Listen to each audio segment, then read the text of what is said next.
They think that I just come in there and look for knockoffs, and that's not the case. I'm actually a sharp, smart fighter.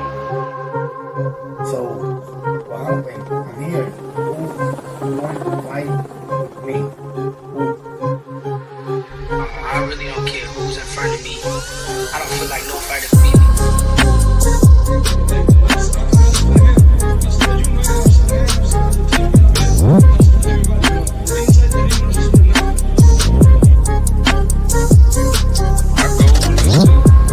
Demolish everybody, to be honest. Everybody that's in my way.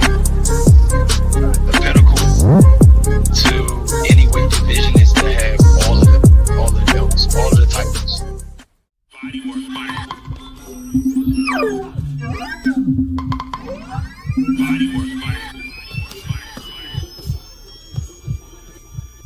Welcome to Bodywork. Welcome back. It's Michael Rogers. Welcome to Bodywork Boxing. It feels so good to be back. Oh, man. I ain't gonna even hold you. It's been a wild day, night, evening, whatever you want to call it, of boxing. Man, boxing, man, it's always full of surprises, man. Good, loaded woady. But salute to everybody, man. Even if you're not gonna watch this live, salute to you if you're catching this on Z Play Back.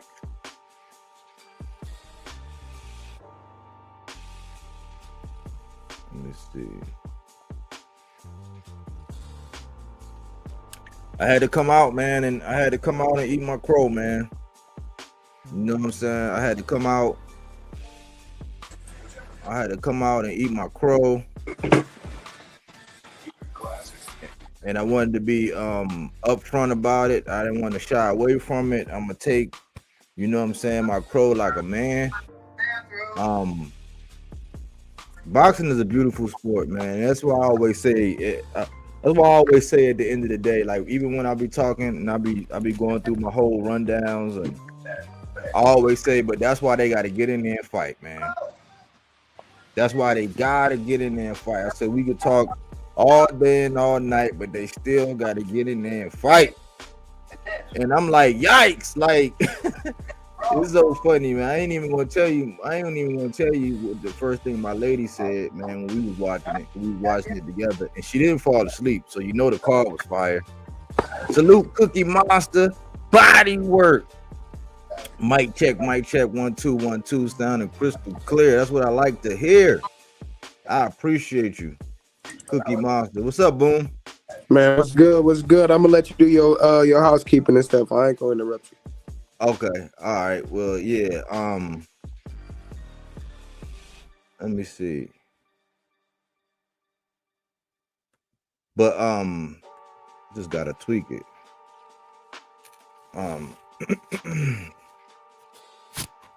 Let me see.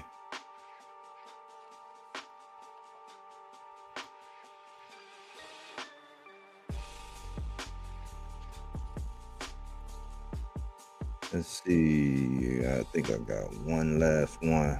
Hey, and salute to Bodywork, man. He kept his word. He kept his word. He kept his word. Salute to Bodywork. He's the real one. Salute to the panel. Salute to the chat. Bodywork Boxing, baby. We back. Let's go, man.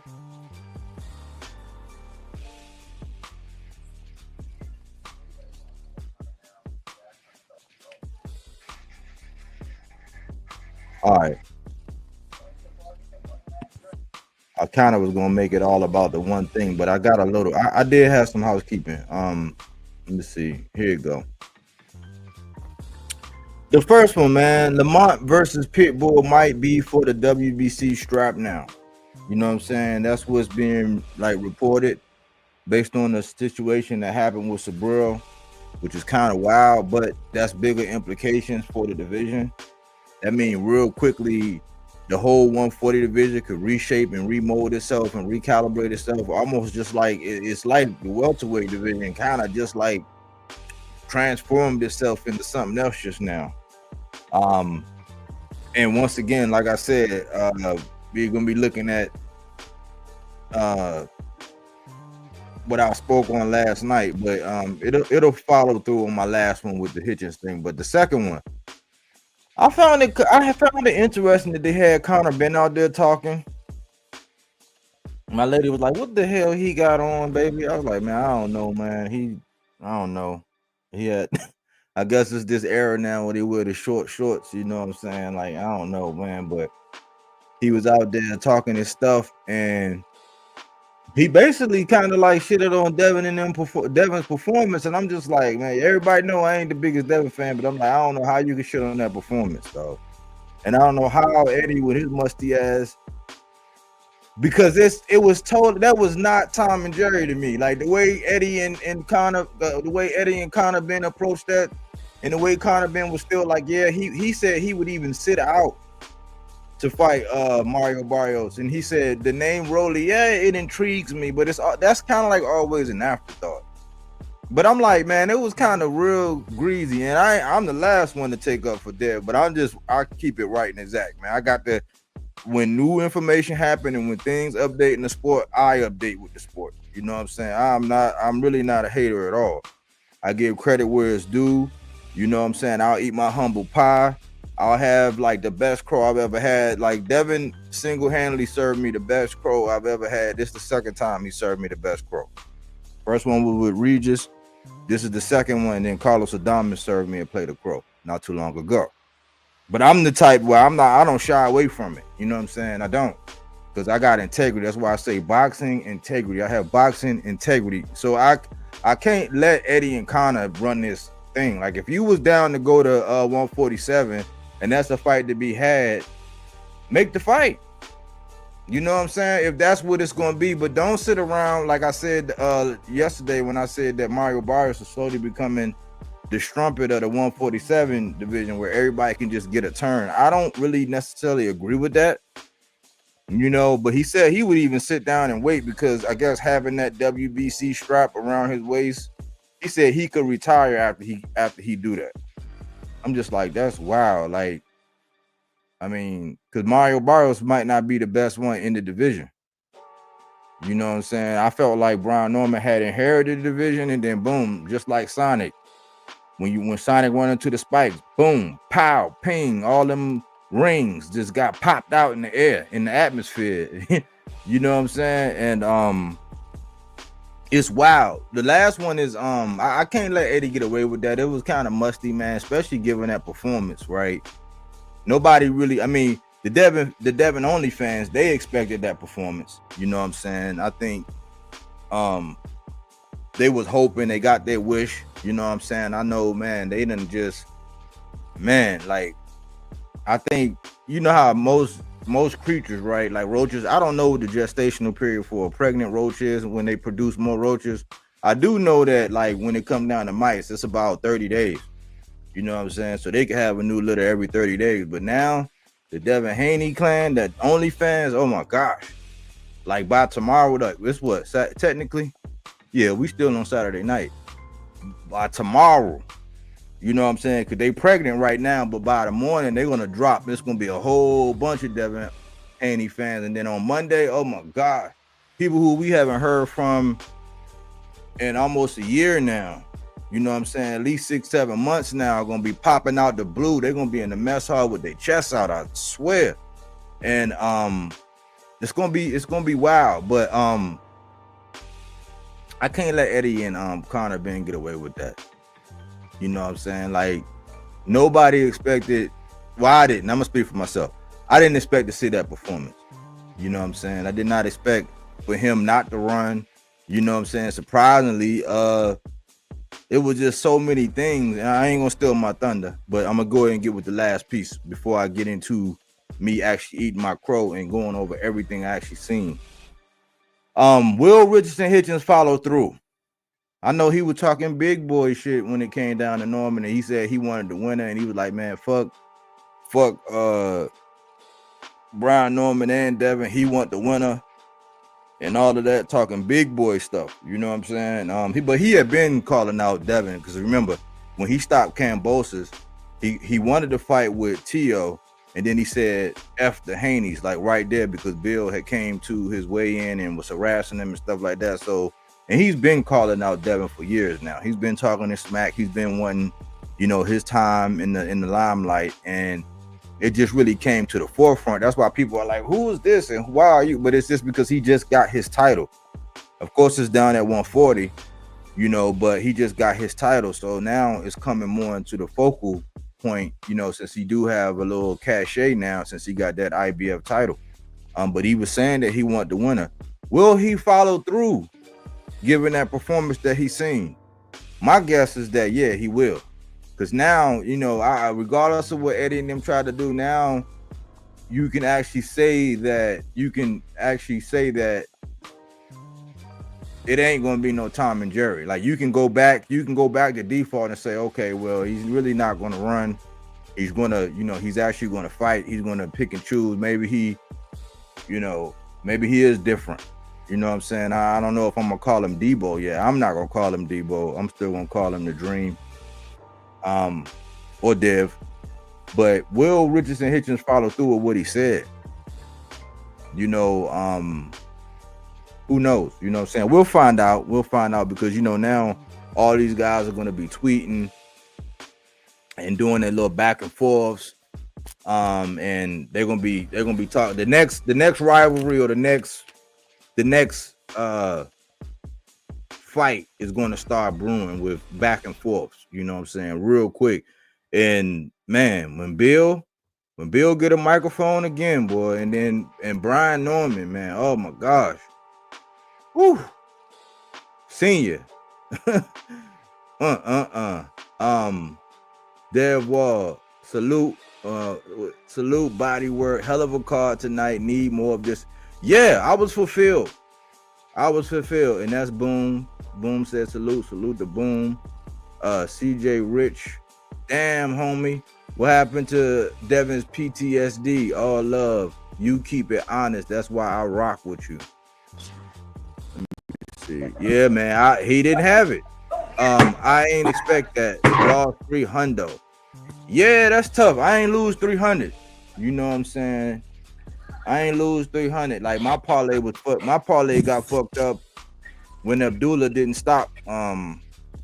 Like pretty much all my parlays got fucked up when no, I still have Abdullah for money. I think I had Abdullah for money line on one of them, but that's just when I hedged my bet. So I ain't lose no 300. Nah, man. You know, but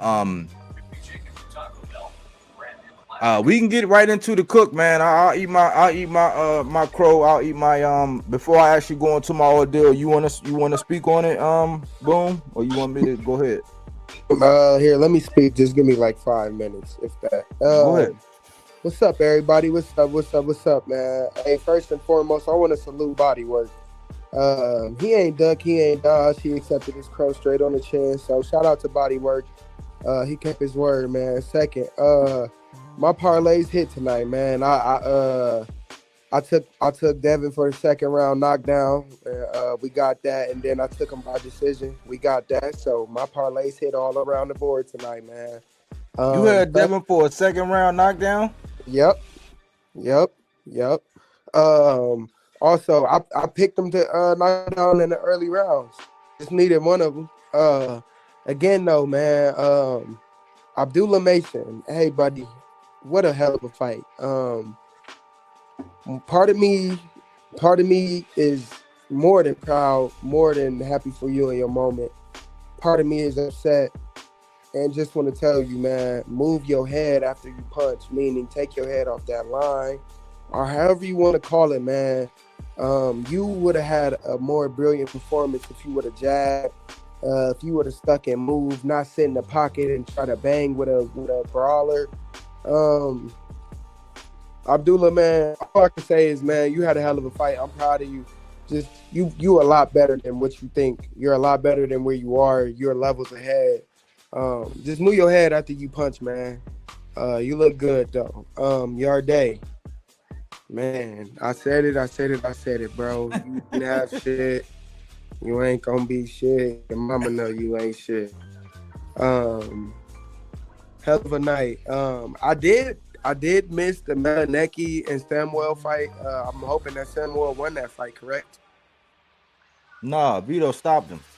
Wow. Shout out Vito, man. Shout out Vito. Yeah, man. Long night, man. This was really great for boxing. I definitely enjoyed this. And again, shout out Bodywork for taking his crow on the chin and not ducking or dodging or waiting or, you know what I mean, beating around the bush, none of that. Bodywork said if Debo Dev won, he was gonna take it on the chin, man, and that he did. So shout out Bodywork. Shout out AC too. He behind the scenes. I talked to him already. AC a good one. So salute, man. But we lit, man. Yeah, man. Hey, salute to you for that parlay. I guess it was like, I guess that's something that I would have done if I was just trying to get some bread, like me putting something on yard for the upset or something like that. Like that's what I would have done, but I didn't. Man, to be honest with you, so you know what was on my mind was, man, Brian Norman gonna be excited and he gonna come forward early in them rounds, and he is gonna get dropped. For some reason, my gut told me, so I just went with it. So. Yeah. All right. Well, let me get into my salutes. I ain't seen a Norman fan since the second round. Nah, man. I mean, I'm not giving up on Norman, man. Let me get into it. First of all, I'm gonna say this. I don't make excuses for fighters when they lose. You know what I'm saying? That's one. I don't. Even if it looked like something wrong with you, I will point out that it looked like something wrong with you. If it does look like it was something wrong with you, but I do not do that because it discredits the victor. And in this case, like I said before, you see this right here. I'm a fat bastard. You know what I'm saying? I got served the best crow I've ever had. Like, this crow was better than the crow with Regis. This was better than the crow that Devin served when I picked Regis. This is better than the crow that I was served when the Diamonds actually, you know, outboxed Hamza and, you know, got pickpocketed on the scorecards. You know, hey, Body, can you pull up that sleepy time one, please? Because you know that's my favorite one, man. Hey, this man, we gotta switch that to Bodywork, y'all. Bodywork, yeah, he's funny for that, dude. He's funny, man. My bad. Hey, but but here it go. Look, man, I'm really not a hater, man. Like, I wanted to show and prove and see. This is the thing. I believe that just like Devin went in the post fight, you know what he said? He said my dad had been saying I should have moved up. He said I should have been moved up. It was a long time coming. That's all I had been saying. That's the same thing I was actually saying with Boots. Get to the weight class where you belong. If these guys get to the weight class where they belong. You said that. You said that. So everything would be better. So it's just like, man, I don't want to see this. This is the same reason why I didn't want to see Boots and T.O. Like, if I had animosity against T.O., but I didn't want to see Boots fight another smaller guy. I want Boots to get to where he's supposed to be. So if he's supposed to be at 160, get to 160, and then let your killing spree, like, do what Jahad did. Because I always point out, do what Jahad did. Jahad had a growth spurt. He got up there, and they started kind of matching him, but he had too much dog in him to where they started really like throwing shots at him because what's his name was their darling. Xander was their darling, and he had took shots at the throne of what they were trying to build with Xander. But he got to the weight class where he should be, You know, and that's all I really wanted for Devin. I was tired of him beating up on them. He was a middleweight. The dude was a middleweight. Do you see how big that motherfucker was in there, man? Like, can you imagine just 2 years ago he was down at 135? Like, that's crazy. You know, that's so for me, that's all I wanted to see. And look, he actually looked durable. He actually took some shots. You know what I'm saying? He wasn't depleted. He took some shots. His head got rocked. He took some shit on the chin. You know, my breakdown. What I saw. When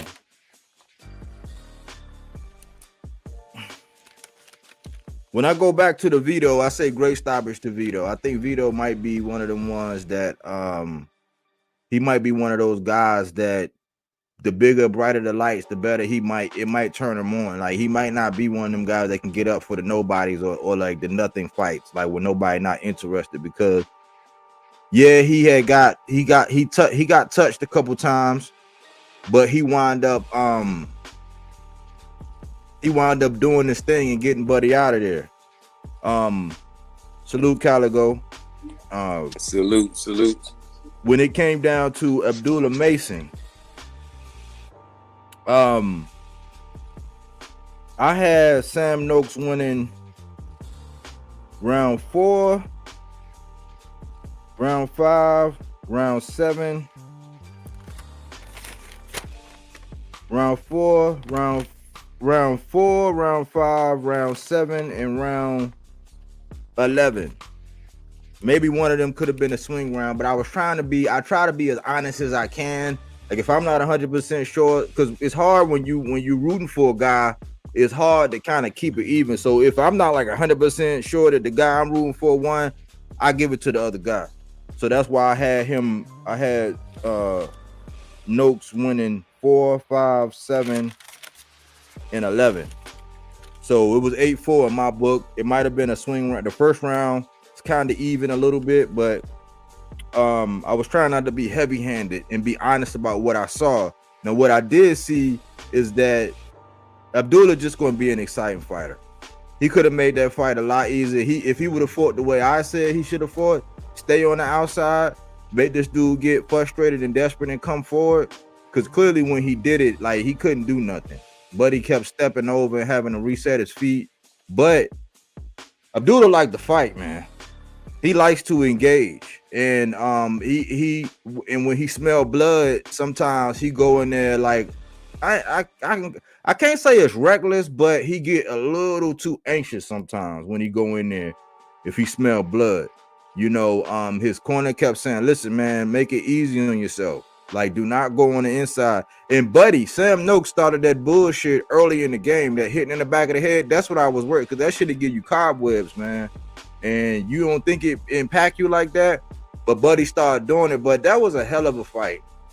Abdullah, like, he gained a lot of fans for the style in which he fought and how he came with it, because he could have made it. He could have just stayed on the outside, used his jab, used his feet, and made it that kind of fight and just been surgical with it like that. But he gave a fan-friendly fight. He even had a couple knots, a couple lumps. He stunned Buddy. I don't think he realized the second time I think it was either the second or third time he got him hurt to the body. He didn't really realize it.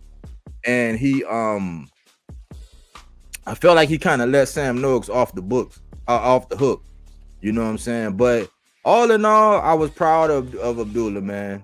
Even my lady was saying, man, when he was coming out, she seen him and his brother. She said, man, I like this little dude. I was like, yeah, man. I mean, he's, you know, I like what they got going. I was proud that he had his moment. He did what he needed to do, you know, and the new, you know, so that was that. Now, on to the meat and potatoes.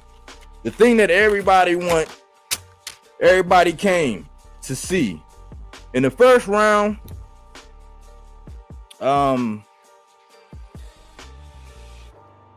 Norman and Haney. I'm on to the Norman and Haney. In the first round,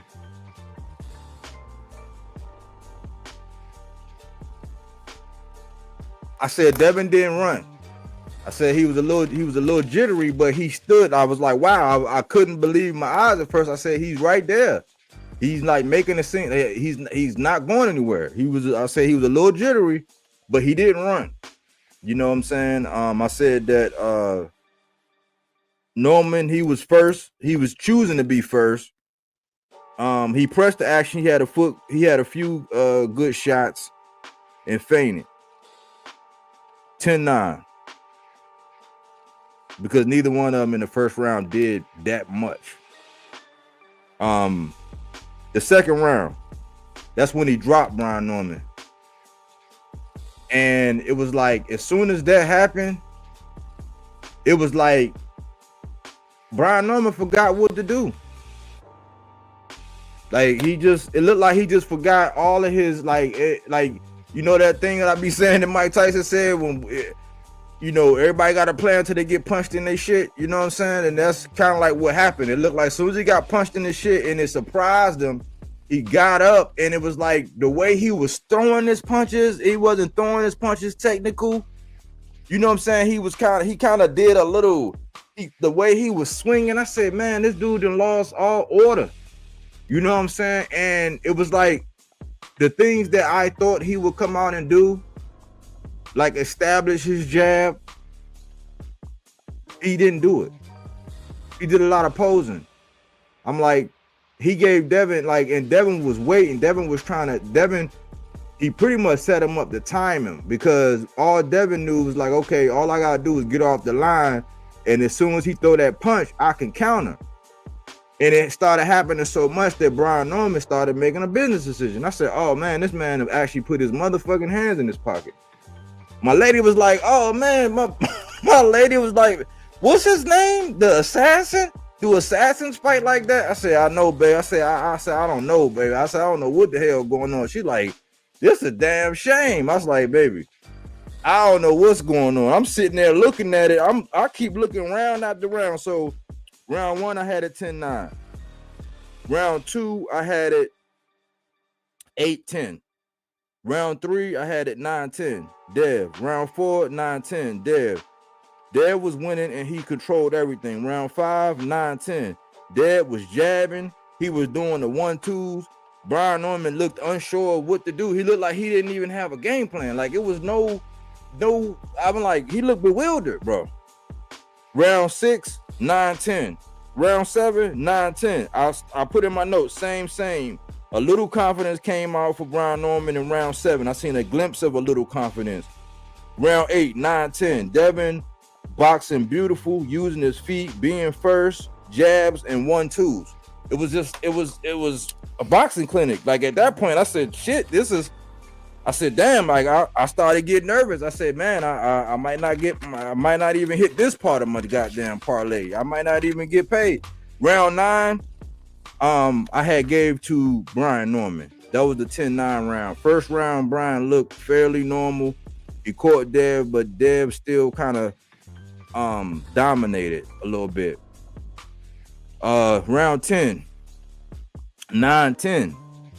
Senior told going into that round, Senior told Brian Norman he thought he was being quiet. He told him go for broke. I said, oh no. I said no. Round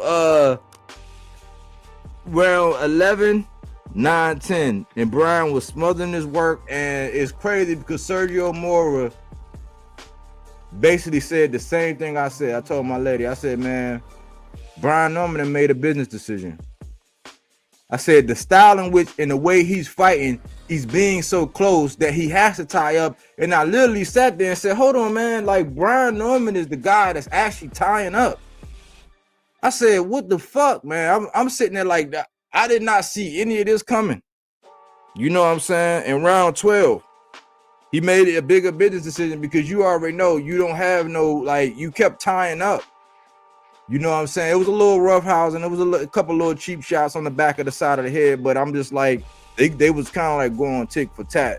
And that kind of started early. But I was impressed by Devin. You know what I'm saying?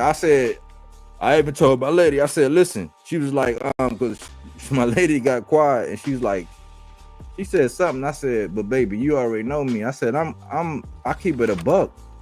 I'll keep it 100. I said, I'm not going to cap and cape. I can't lie about what I see because I got to come out and talk about this shit.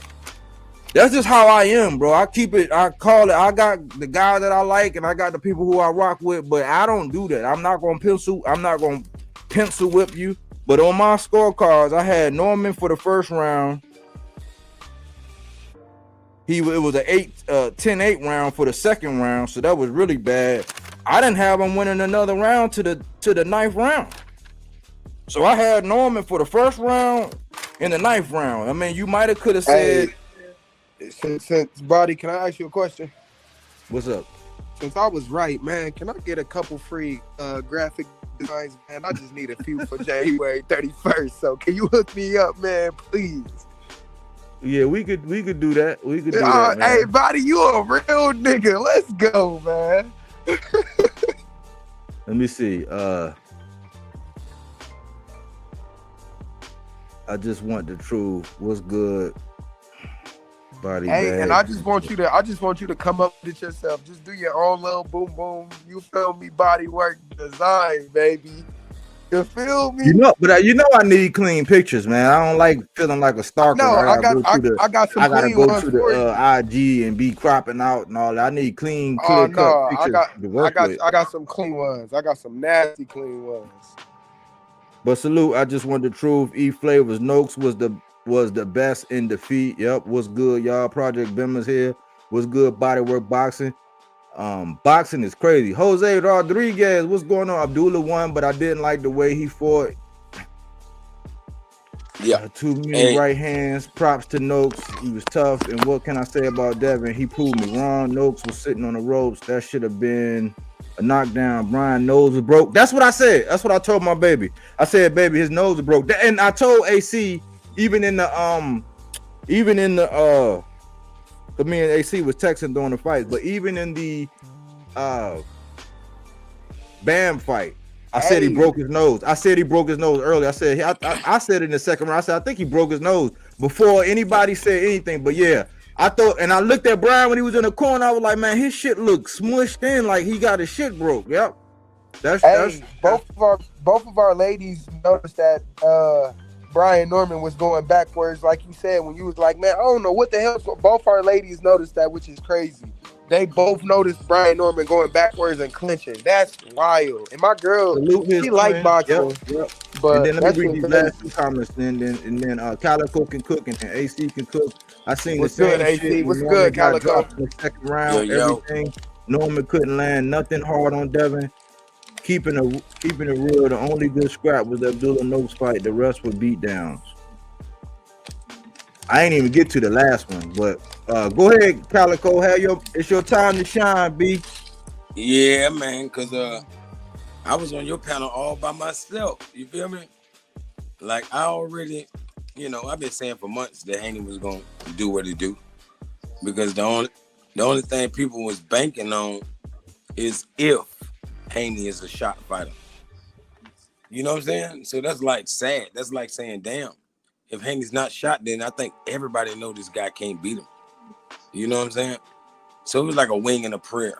So I didn't worry about that part. I just stuck with the technical ability and the IQ, and the proven track record. I already knew Haney was gonna do it. And like as far as my brother Abdullah, I feel like Abdullah fell for the okie doke like Boots. Like all the fans, like even Shakur with his last performance, it wasn't a bad. None of these were bad performances to a fan, but the other, but their haters always gonna have something to say, right? Like Boots, when Boots wasn't getting hit, it was a problem. So Boots started, letting people hit him just to show he got a beard or whatever. And then Shakur, this last fight, he had to show that he could stay in the pocket and all this. And, Abdullah, I'm pretty sure he felt the need in front of Turkey Al-Sheikh to definitely have to, fight a way that would be, fan-friendly, since people love Conor Benn and Chris Eubanks style, Rock'em Sock'em Robot. Since that's what's popular, he did it.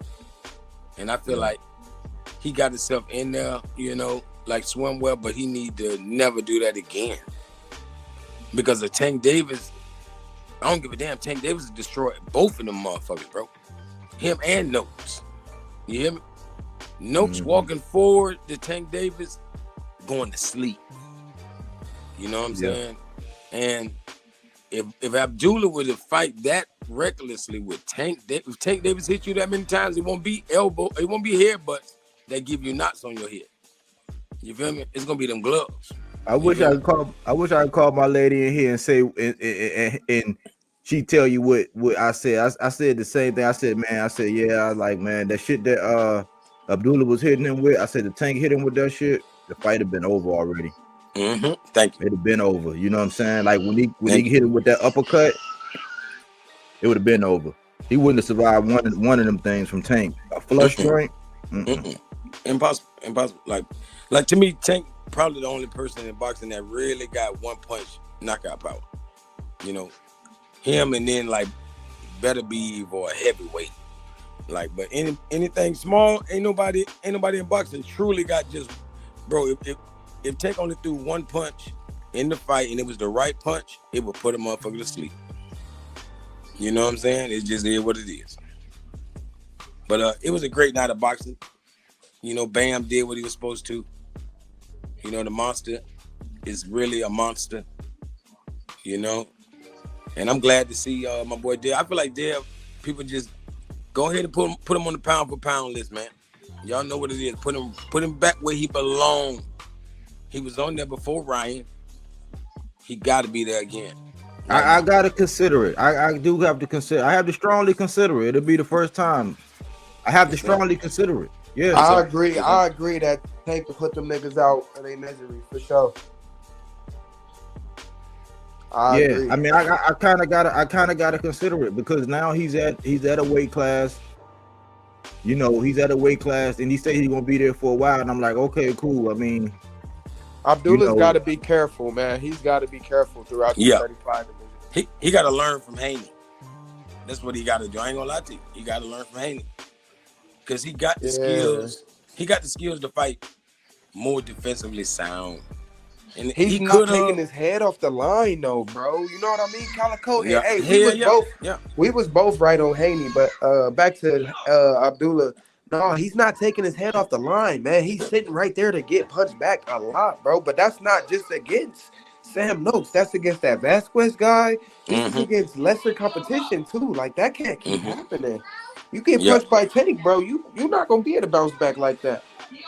See, I ain't gonna lie. It's boiling down to the same thing Tank told Shakur Stevenson about his defense. Like, you don't really have no Shakur defense. Can't suffer that many punches like that. Shakur's going to definitely move.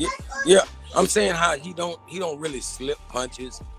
He ain't even bending his knees. Like his knees never bend. He ain't ducking, doing real defense type shit. You know, he just slides back. One thing about Brian Norman is the same thing, man. He let Devin hit him on a targeted line so much tonight. I mean, Brian Norman, one thing about it, you went into like safety, like you braced yourself a lot tonight, bro. It was moments where, bro, when you got up off that canvas, I was like, okay, Brian Norman, okay, let me see you fight. Let me see the dog now.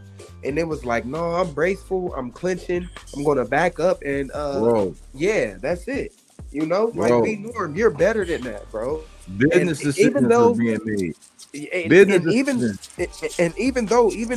like Body said, even though I had Devin Haney winning this fight the entire time, Brian, I didn't expect you to go into puppy dog mode once you feel me, bro.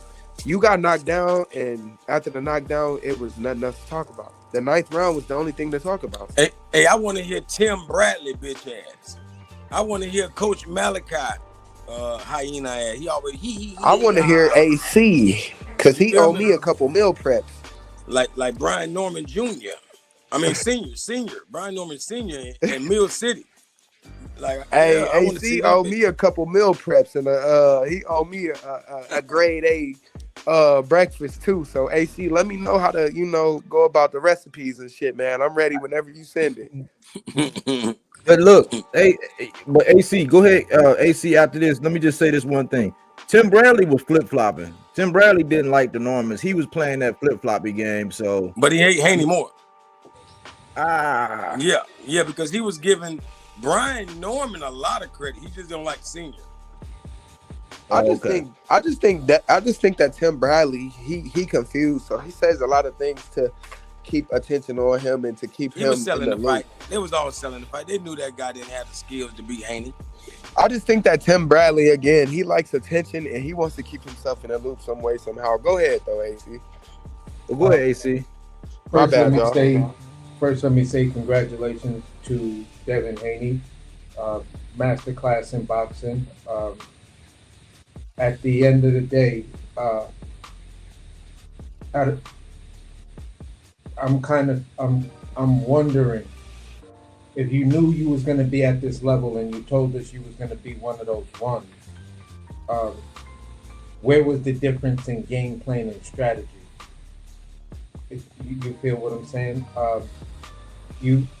We saw you make one adjustment and you had some success with that, and then you decided to say, all right, where I am right now, I don't want to take that chance and get knocked out by Devin Haney, so I'm going to do X, Y, and Z.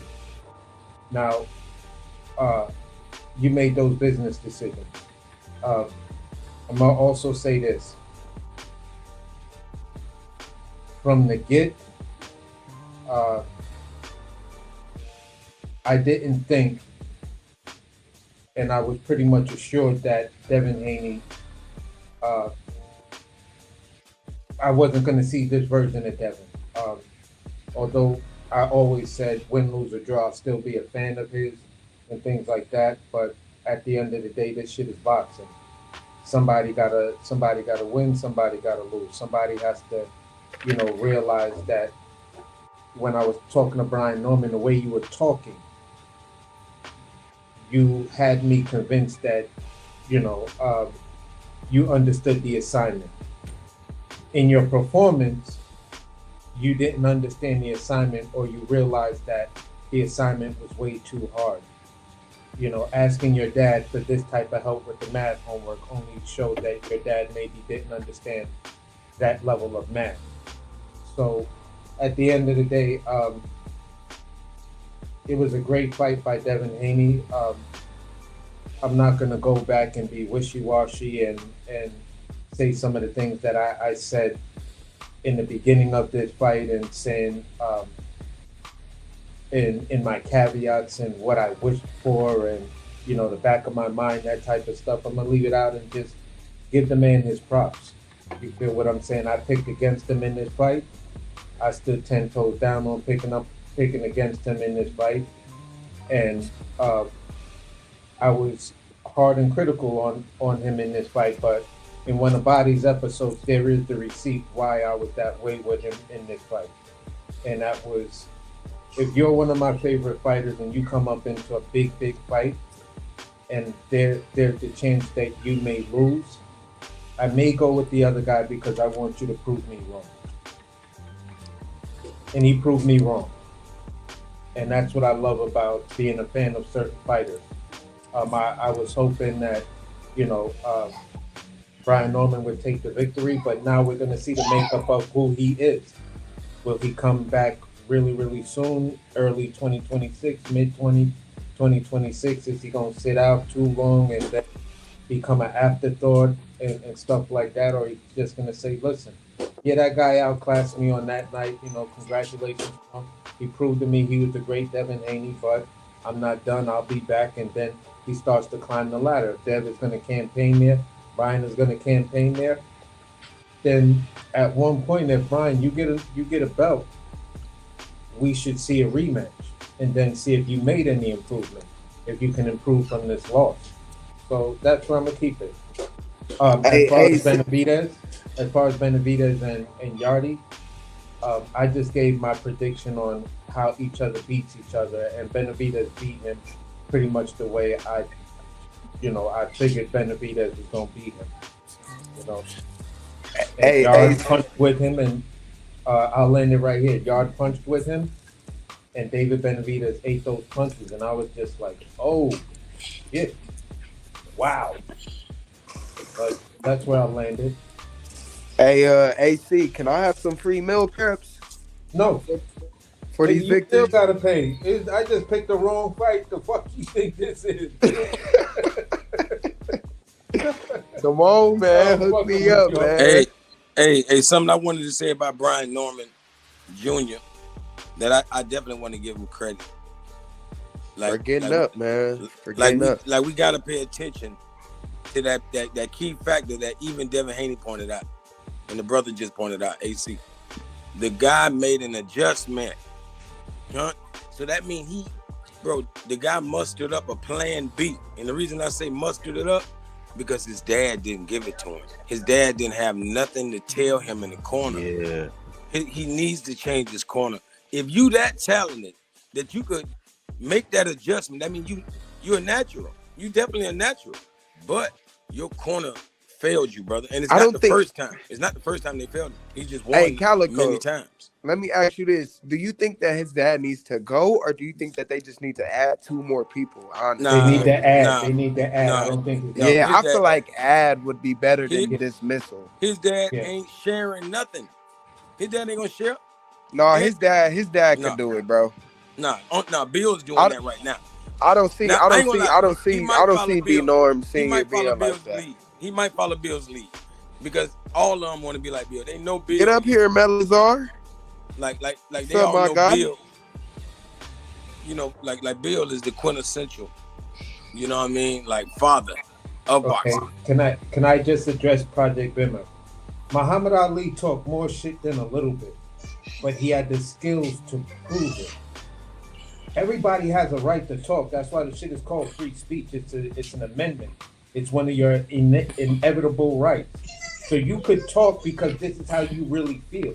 If you heard Radio Raheem and Sean Tizell, he even had a person like Radio Raheem saying, "Yeah, I know he believes it." So if you believe in the shit you talking, it's just a matter of going out there and do it. And if you fail, it's like, yo, I talked a lot of shit and failed. That's how real men and men of character carry themselves. You feel what I'm saying? I talk a lot of shit. Hey, man, let me address something, AC. Hey, y'all taking what people say on the panels and people do and talk about a little too far, man. We just enjoying boxing, having good, fun debates. I feel like a lot of y'all are attacking AC, even in the group chat, man. I feel like a lot of this got to stop, man. Let it breathe, let it be. I get it.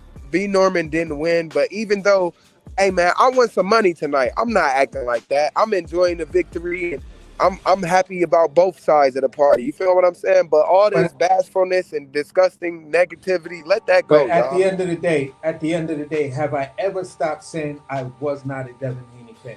No, you didn't say that. I kept it a beam and said, listen, I'm a Devin Haney fan, and for me, this is the first fight I'm picking against him. But I'm still a fan of his. I thought you said was. AC, you accept your crow, right? You accept your crow, AC? Oh, all day. I'm eating. All right, cool. Now. See, thank you, y'all. Let me say something real quick. Hold on. Let me say something real quick. AC has always stood 10 toes. The biggest chemistry that we got on this show, and reason why AC is like one of my main co-hosts, is because he's been a diehard Devin fan. I've been a diehard Tank fan. And by example, we've been showing that you could be on that side. This is exactly why it works. You can be on that side and be a diehard Devin. I could be on this side and be a diehard Tank, but we can still talk this boxing shit with integrity. So he never said he wasn't a Devin fan. He was still never even if I'm wrong, he even said, and if I'm wrong, then oh well, I'll be happy, because deep down he just didn't like his moves going into the fight. That's it. So I'm gonna say this. Don't give a fuck about what people saying in the chat. AC, do not let that get all whatever. Like if you exactly, bro. You made a pick and you were wrong. You made a pick and you were wrong. See, this is it. And it's still my guy. This is the shit that happened. This is like hangover from that Spence bullshit. Yeah, and this is where it really got toxic, and this is where shit really got toxic. Just because you pick somebody and you make a pick and you're wrong, exactly, it don't mean shit. Hey, I think it'd have been worse. I think it'd have been worse I if was wrong Norman when would have won. Fabio Wardley beat Joe Parker. I thought Joe Parker was gonna win the fight. Yeah, Like, watch this. we Like, had come on, Wardley, bro. Hey, watch we this. had Wardley. Me and Trey was getting into it. Because of Yeah, that debate, and it was like, bro, I'm telling you, man, Wardley is something different. Hey, watch exactly. this. Bro. And me and AC still good at the end of the day. These people are crazy, man. Don't worry about these comments, y'all. Yeah, I'm not worried about it. Hey, bro, 90% of the people that's been talking for the last couple months, they didn't really support Norman, man. AC and Calico. Haven't y'all seen me and Body been going back and forth about Norman and Haney all month, even last month?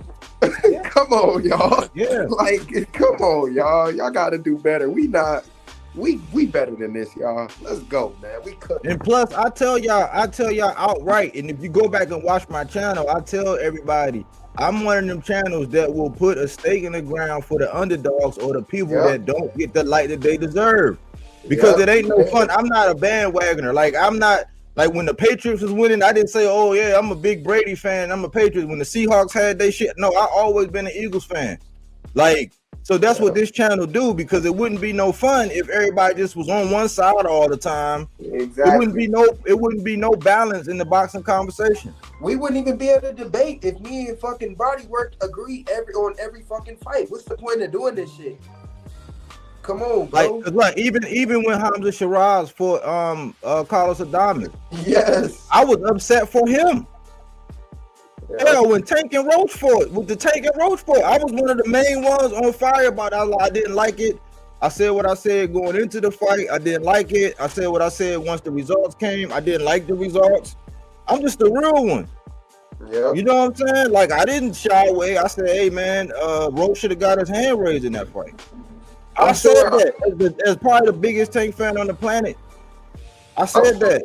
Hey, I'm sure, and I'm keeping it $110 with y'all, man. I'm sure me, AC, or Body that disagree on many fights. I haven't really met Calico like that to put his name in this conversation, but I'm just saying this to say, y'all, we've had many debates. We always debate deep when it comes to Tank and Shakur, or Boots and Virgil, or, you know what I'm saying? Like, it always get deep, but we don't get serious and act like that also. Yeah. I hope y'all can view us different, man. And I think it take the fun out of the conversation a lot of times. Like, exactly. Just take the fun out of everything, man. Hey. Like, I mean, I'm eating my crow. I'm here so that the trolls, I put it on me, don't do that with people on my panel. Just put it on me. You know what I'm saying? Don't treat my panel like that. Like, I'm here to eat my crow. You know what I'm saying? Bodywork. I've been the one that's been the opposite of Devin this whole time. I've been the one saying, no, it's the Last Supper and he going to sleep and all that. So I'm saying I'm the fat bastard. I'm eating all the crow. I'm saying, damn, he proved me wrong. Hey, bro, tell him how good that crow was again. Hey, have y'all not read the? Hey, tell the chat. It was delicious. I ain't gonna lie, you the realest motherfucker on. Exactly. You know, That's podcast, hey, did I or did I not say that when I came on here, Body? That's the first thing I said. I said, yo, Body a real nigga. Look at me. Hey, look at the caption, y'all. The caption is Devin Haney shuts Bodywork the fuck up. That's the caption, y'all. That's the best crow ever, man. Bro, you did that, bro. Hey, shout out Bodywork, shout out like AC, Mill man. City, Coach Malachi, and all them niggas need to do the same thing, bro. Nah, yeah, but I did say I thought he understood the assignment. Like I said, the way he talked. Everybody that picked Brian Norman felt he understood the assignment. Like I said, it ain't. But Devin Haney did go in there and say what he was going to do. He said, I'm going to show levels and I'm going to take his best weapons away. He took everything away from Brian Norman by just hitting him with a check hook and then dropping him. Completely shut his confidence down. No, hey. He didn't expect Devin Haney to have that kind of power. Now, if anybody knows me from way back when, right after he fought Lomachenko, I said, just go to 47 because I think you're going to be a beast and a monster. You'll be able to sit down on your punches. You'll have a lot more power, and people won't talk about how you're walking around and not having this weight. The same thing me, Body, and many other people are saying. Boots need to go up to at least 160.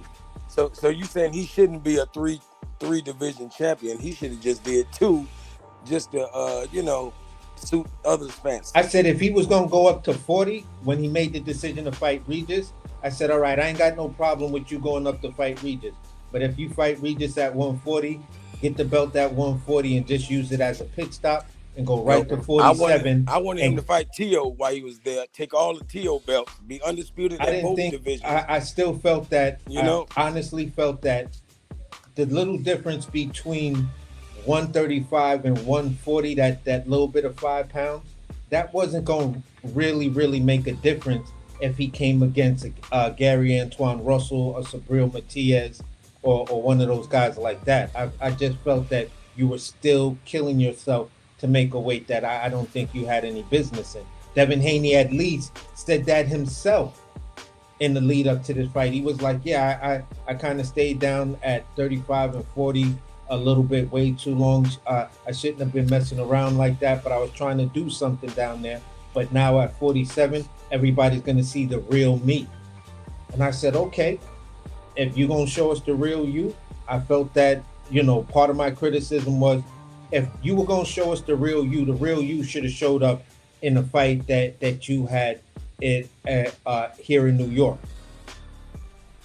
Because I really don't understand that performance. I got a question for you. Bro, surprise. You feel me? The art of surprise, like they say. You feel me? Yeah, but you took a whole lot of criticism and... Yeah, he secured the bag. Yeah, he secured the bag or whatever, but it's still going to be he was ready like to show Ryan. He was ready to show Ryan what he got. But he I get all of those talking points, but for me, being the type of fan I am of Devin Haney, I did not like that performance. Right now, tonight, we can't say nothing bad about Haney. We don't want to hear that. No, we can't. And this is what we might have to get on you. And this is what Trey was saying at one point when he was like, what y'all gonna do when Devin Haney outboxes him and wins? Give him his motherfucking props and eat my crow. That's why I'm up here as well. Thank you. So nitpick him tomorrow.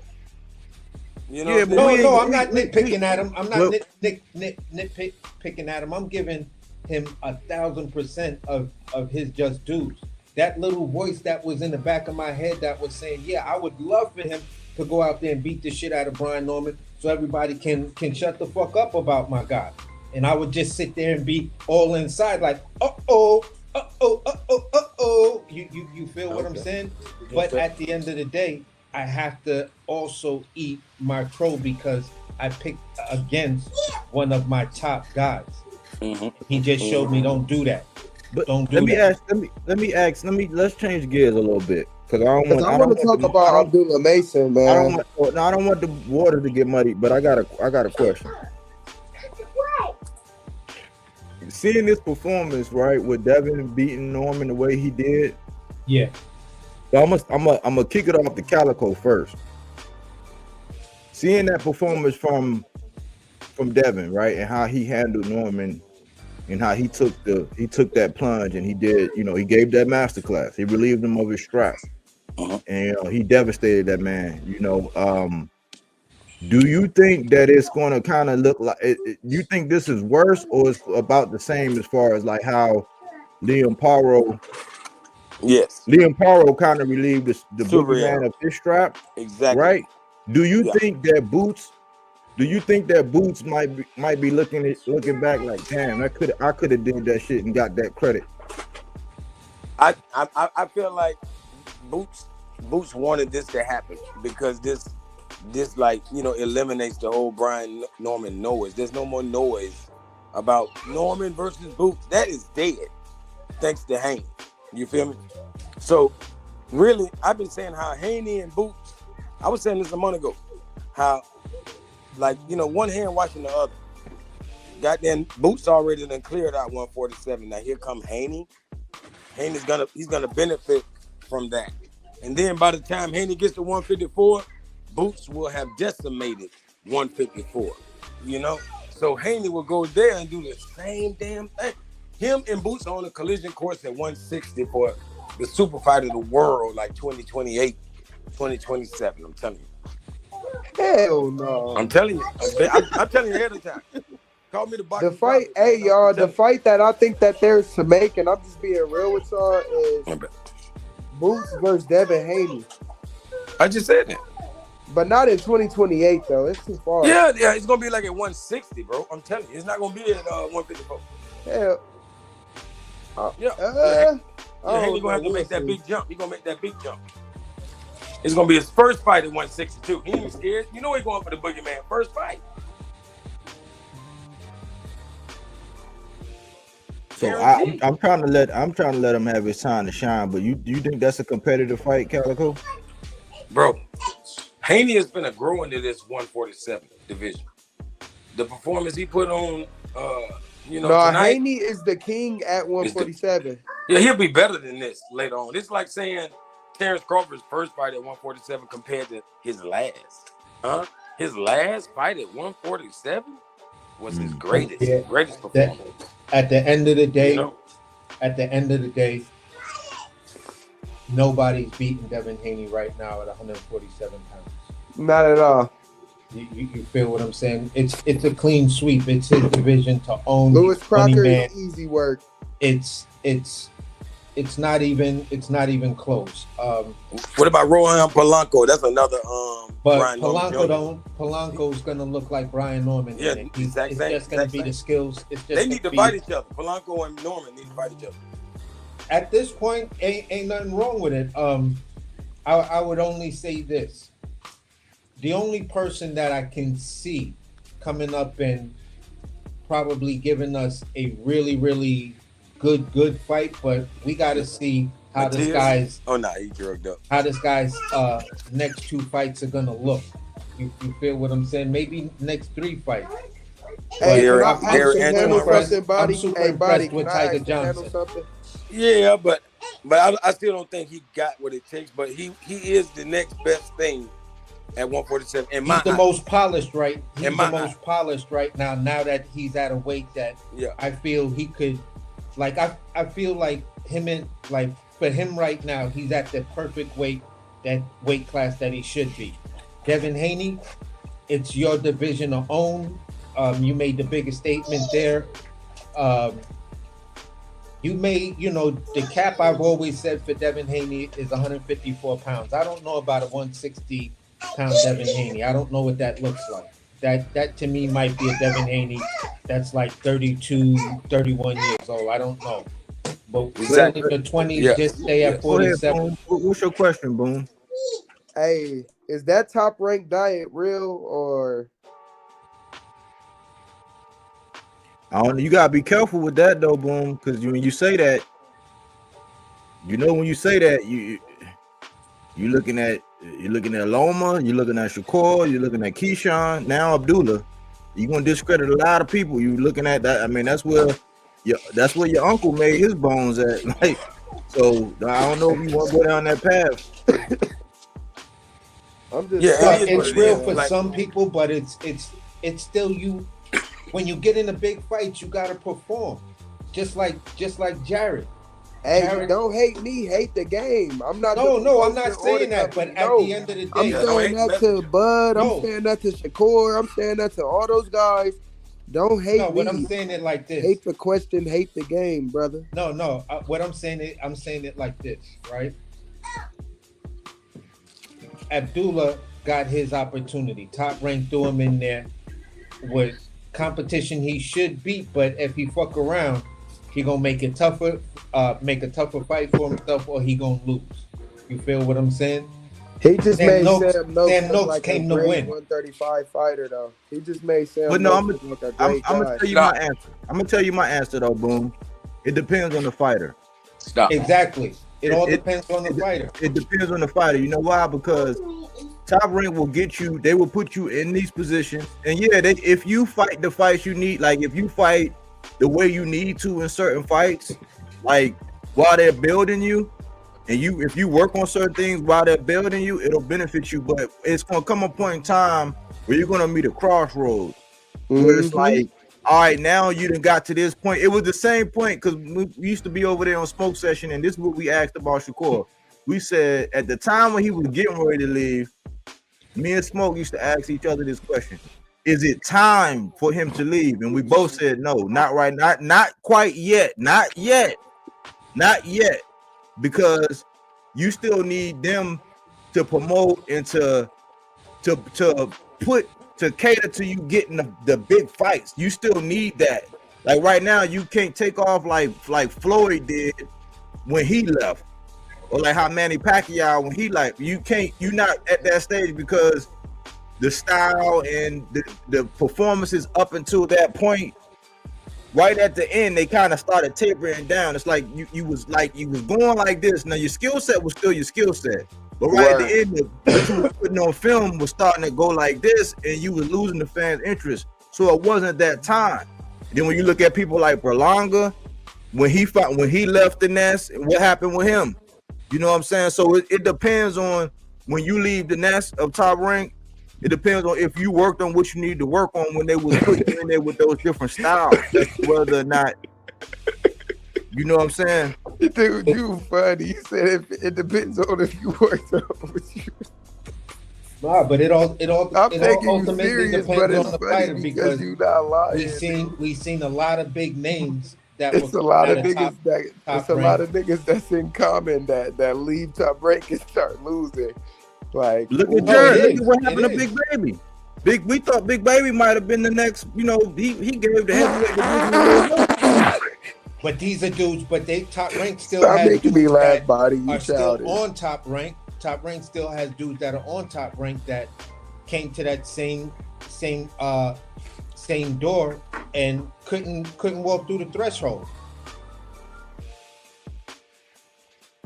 And you got some that pass with flying colors. You got like when you look at your uncle, you know what I'm saying? Yeah. When he got off the pot, hey, he shit. You know what I'm saying? When he got off that pot, he shitted on a lot of people. You know what I'm saying? Like it just. Hey, Devin shitting on a lot of people though too. Devin shitting on a lot of people though. Devin the Dream Haney, baby. Hey, AC. Yeah. Hey, Body. Welcome to the Dream. Nah, I've been there. Hey, well, Body, welcome alone to the Dream, my boy. It was for me. I'm gonna give him his respect. You know, I'll give him his respect. It's nice to have you alongside the journey, Body. We appreciate you, man. But I still feel that I give him his respect, and I say, hey man, I look forward to this style. You did, and you HR Crow, you and AC, y'all HR Crow. But I watched that fight, and I said, if he doing that, because that was the perfect game plan for that right there. Yeah, and he didn't panic. You know what I'm saying? Like he didn't panic. He looked Let right me ask y'all this. Shotgun and Norman did a lot of things. I'm gonna save this for later. You know what I'm saying? But Norman did a lot of things that were just like, what the fuck was y'all thinking? Hey, let me ask y'all this. Let me ask you this, AC and Body. Hey, what do y'all think of his footwork and his punch placement and his resistance? Let me just ask y'all those three things on Brian Norman. I still think it's good. He just needs to work on a lot of technical issues. He needs to bring in like a good solid coach that'll take him through the drills, because right now you fought at the level of your pops, where your pops had his greatest fight and left off. That's kind of the level you were in that fight. You showed, and me personally, I thought I saw more. I thought I saw better technique in other fights, but that attributes to the level of technique that Devin Haney came in and showed. I respect that. No, what about you, Body? So, at the end of the day, for me, I still think that there's a bright future for Brian Norman, because he still is a fresher breath air as far as the attitude. And when we saw the greats in the past, Luke, you feel what I'm saying? They came back strong, and this is what made them even greater. So Brian Norman, by no means am I going to go out here and say he's a hype job and he's trash and all of this other stuff. At the end of the day, people give props to fighters that go 12 rounds with somebody. He went 12 rounds with Devin. And he got up off the canvas. Yeah, you feel what I'm saying? And Body, what about you, man? I was gonna say, I gotta see him again. I gotta see him. I gotta see his next fight. I gotta see how he recover, what kind of opponent he choose. Because to me, it looked like. Well, I noticed that when he didn't come out and he wasn't throwing his jab like that. I was like, "That's you not." I was like, "You're not gonna get nowhere like that. Like you Word. can't come in leaving." And he kept leaving his feet with that leaping left hook. Like he kept doing that gazelle hook or whatever the fuck that was. I'm like, boy, Yep. like Yep. yo, he Like was Kid leaving his Austin. feet to Like deliver a hook. He was leading with a hook. I'm like, what the fuck? You gotta set that. Like he did a lot of things that like it looked like. I ain't gonna lie, it looked like it was levels, bro. He when they say it's levels, that's cliche, right? But I it's brought like, that up to you. but I that's brought that real. up though That's last real. but the time. I thing, brought but that this the up though. thing. This the thing. We already knew that like this. Like, I'm gonna go back to this. I'm gonna use this. I'm gonna use this analogy. It take me back to the Spence Bud thing where if you would have told me that Earl would go in there and try to box Bud, I would have never made that. Like you wasn't. You know you wasn't gonna win the boxing match, bro. Like you had to impose your will, but you had to set up what you do. You had to set that shit up in order to do what you do.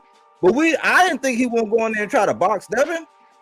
But when he did, like even setting up what he do, he abandoned the jab. He was leading with hooks. I'm like, you can't do that with him.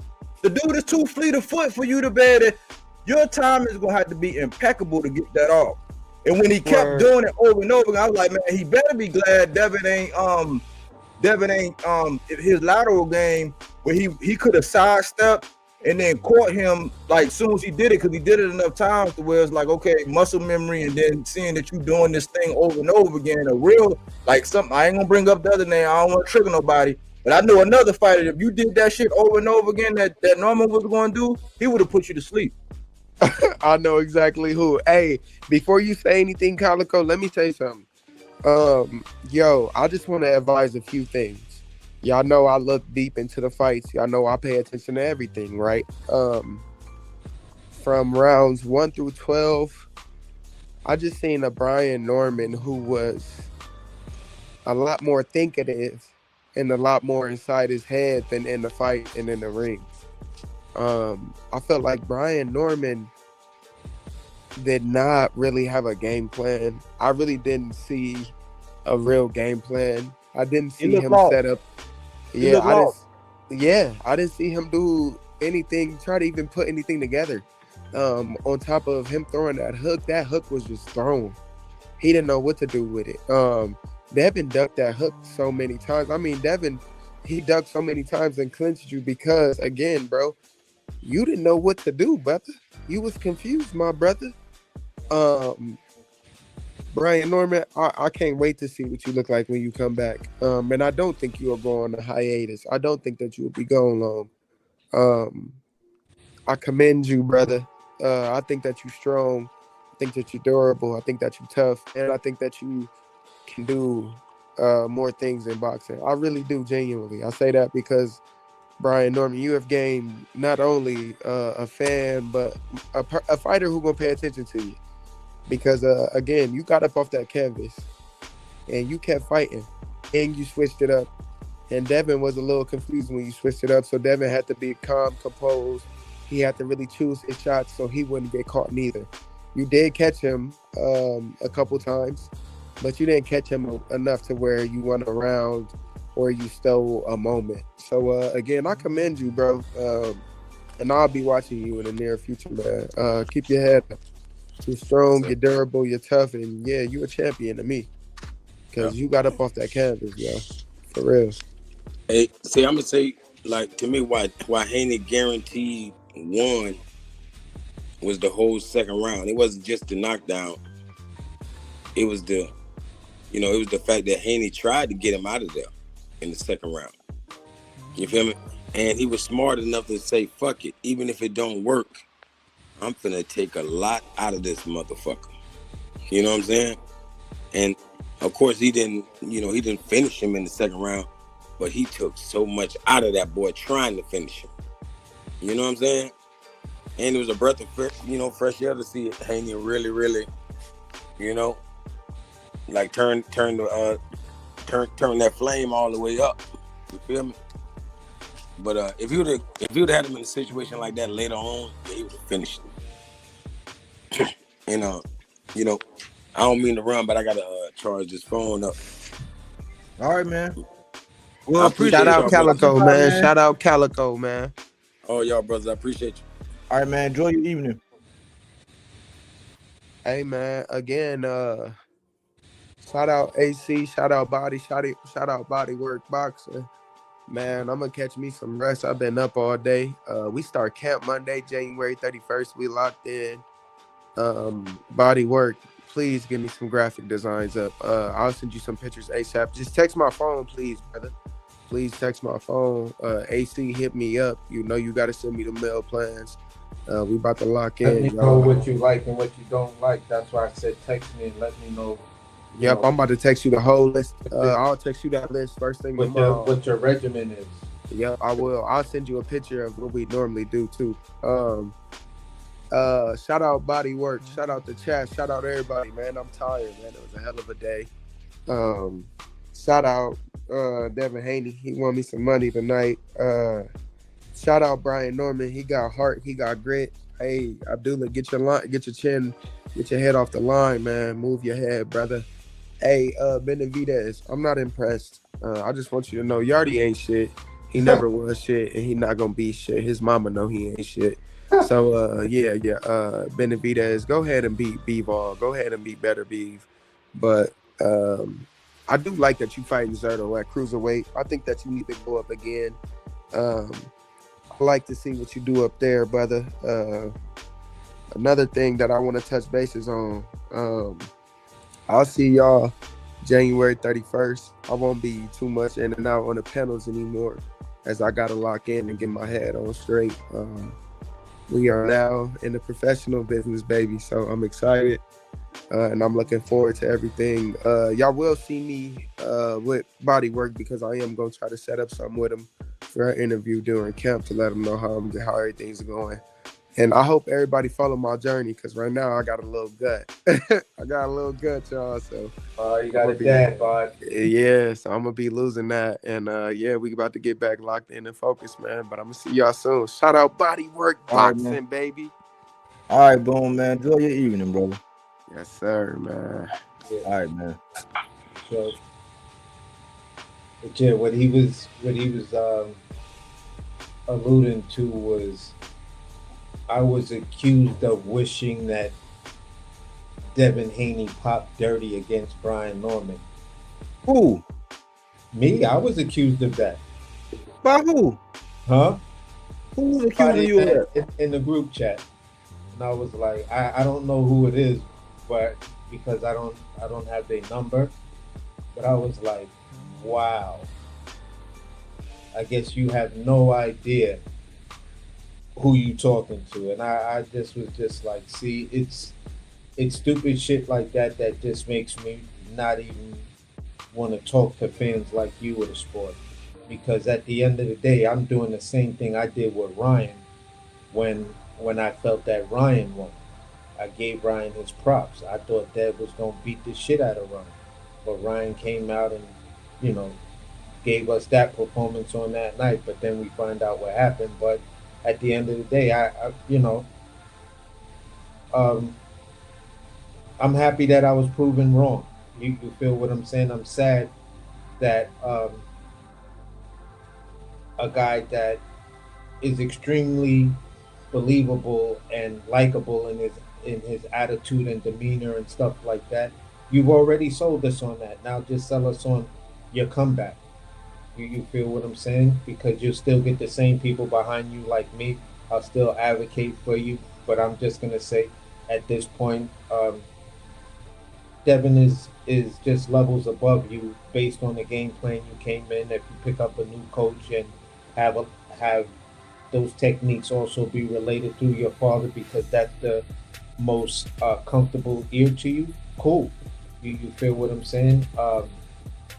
Yard, I'm still not gonna say that. I don't like Yard. By taking this loss, you kind of like are the de facto high value gatekeeper. Like if you got somebody you think is them, then you put them up against Yard, because Yard will be the high level gatekeeper. The other guys will be a low level type of gatekeeper that, you know, they'll just be like a prostitute and stuff like that. But at the end of the day, I'm gonna land it right there because I don't want to fuck the audio up with that car alarm. Oh, yeah, man. I mean, for you as a real Devin fan, man, I wouldn't even, don't get bent out of shape. Don't let nobody. We all know. Okay, cool.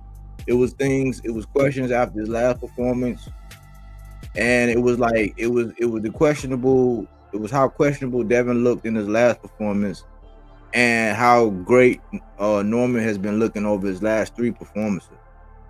I mean, as a true, like, you were a true Devin Haney fan, I wouldn't get bent out of shape because we know, like, that you're a true fan. I wouldn't even waste my energy arguing it or trying to prove to nobody, because at the end of the day, you know what I'm saying, if he would have got slept, we don't know how many people would have even been out here. So if we would have been, if the roles would have been reversed, and I'd have been on here gloating about Brian Norman and what he did, I doubt any of them would have showed up the way I'm showing up to eat my crow. So I wouldn't let nobody online bend me out of shape over this.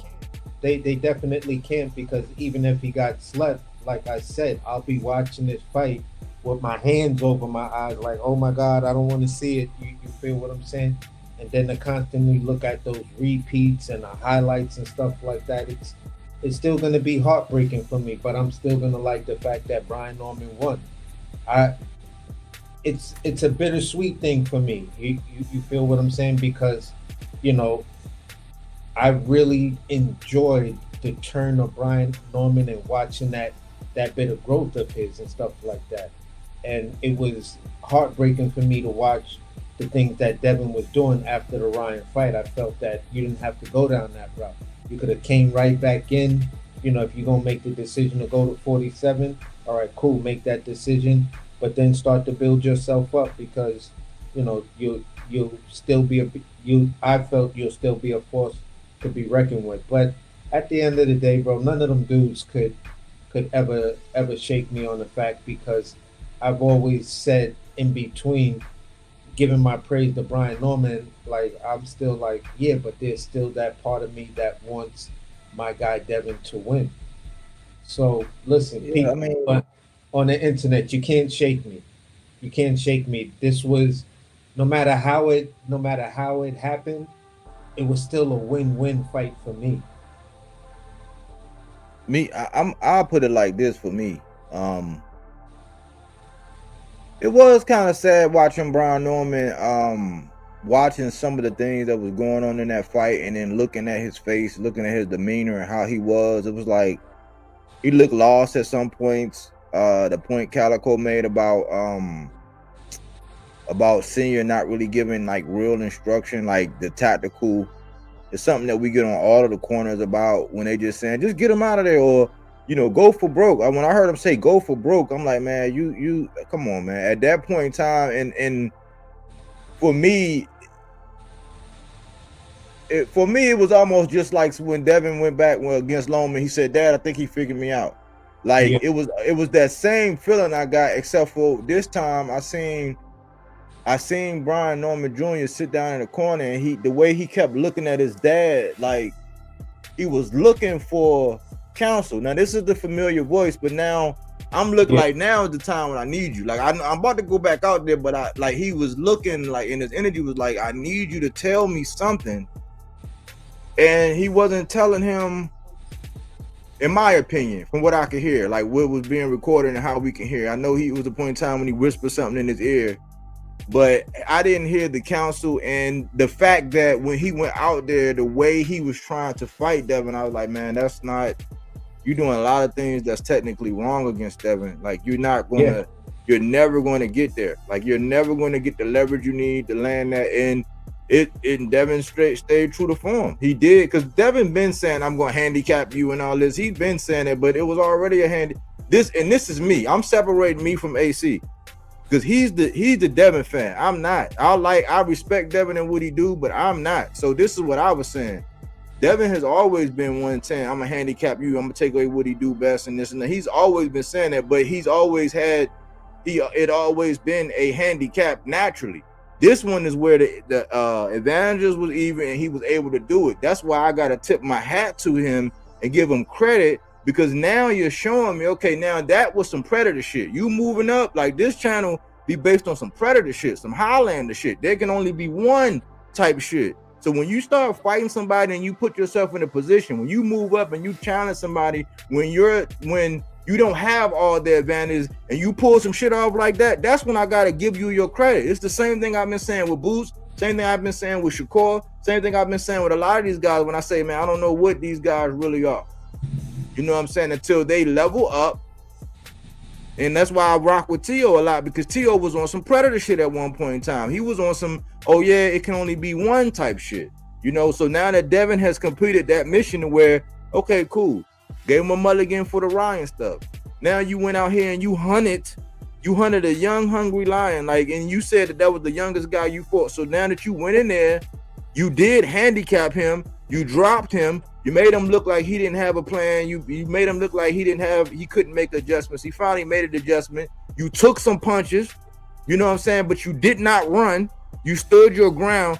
Now I can't do nothing but give you credit. I'm not gonna be riding with all the stuff that you do outside the ring, just like a lot of these guys, the stuff that they say and do, and they fathers say and do outside the ring. I'm not rocking with it. You know what I'm saying? I'm not gonna abandon Brian Norman and say, oh, it's over for you and all this. I gotta see you come back. I gotta see you be just as vocal now. I gotta see you eat your humble pie. You know what I'm saying? I gotta see you, you know, how you get through it, like how you bounce back, who your next opponent, how they move you.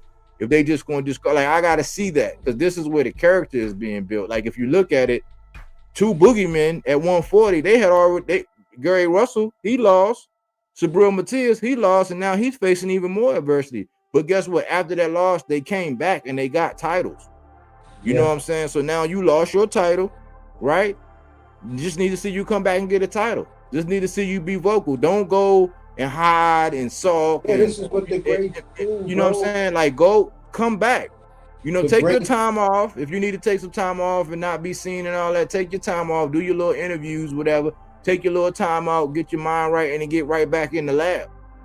You know what I'm saying? And don't be out here picking opponents. Don't start cherry picking and picking like the softest, you know, Egyptian cotton fabric of opponents. You know what I'm saying? But get back in the saddle, because all the greats, this whole Floyd Mayweather thing where everybody gonna be undefeated, and that's not the era. When you're fighting the top level, when you fighting the top dogs, it's going to happen. Styles make, and that's another thing. Styles make fights, and just because. It's funny because it happened with Lamont Roach and Tank. And I say because Tank had a lot of respect for Lamont Roach and the familiarity that they had. It's just like the familiarity that Devin and Ryan had.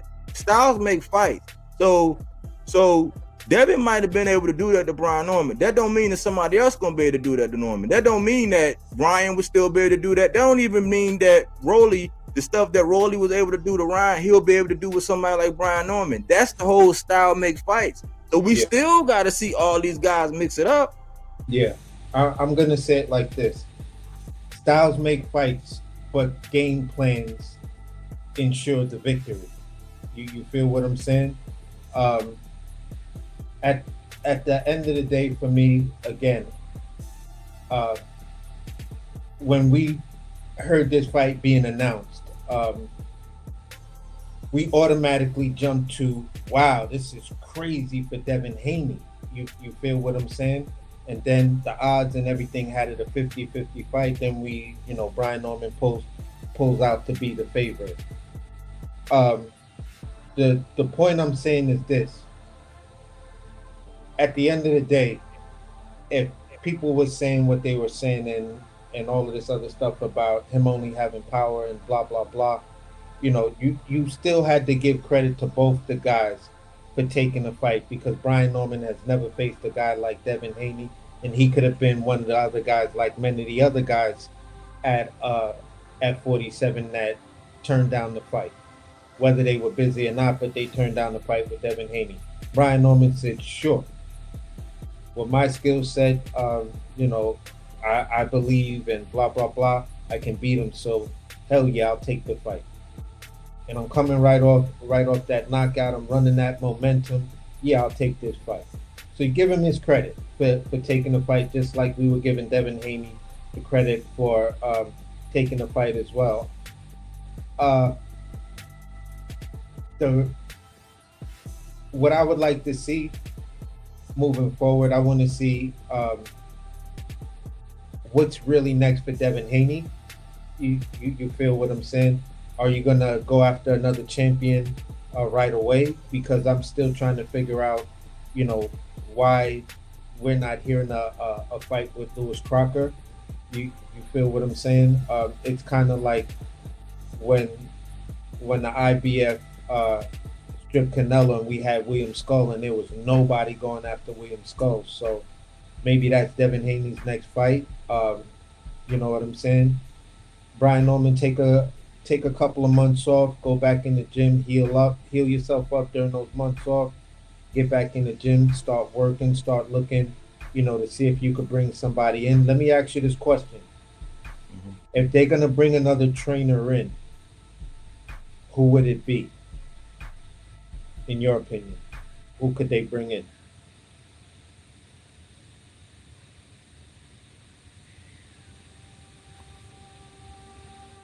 I would look at Antonio Tarver.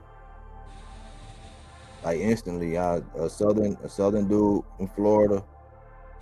They got that southern thing. Tarver was long reach, technically sound. He was able to do what he did to Roy, who had, the athleticism over him. People might say he might have been more explosive. I'm not sure as far as power, but I know Roy had more explosiveness than him. But Tarver and his technique, him being technically sound and him actually knowing how to box, actually was when everything fleeted. And that's what happens when athletic guys, when their athleticism fleets them. That's why I kind of wanted him to get with Earl, even though Earl was a southpaw. Antonio Tarver is not a southpaw. Brian Norman is an orthodox. That's why I say that. I wanted Kevin Cunningham to get with Earl because he's a southpaw whisperer. Mm-hmm. But I think Antonio Tarver, man, he'll be the first one I would reach out to if, because I'm not going to jump to the conclusion. You know what I'm saying? I don't like that. I don't really like when at the first loss or the first major big fight that you want to make, you want to shake it up. I don't know. You know what I'm saying? Because it could have been maybe Senior was telling him some things and he wasn't implementing the things right and we couldn't hear it. You know what I'm saying? So I wouldn't. That's kind of like a knee-jerk reaction when you just want to kind of blow it all up after one, after a little controversy. Now, if it happens again and again, and I don't know, like, to me, for real, I'm not making no excuses.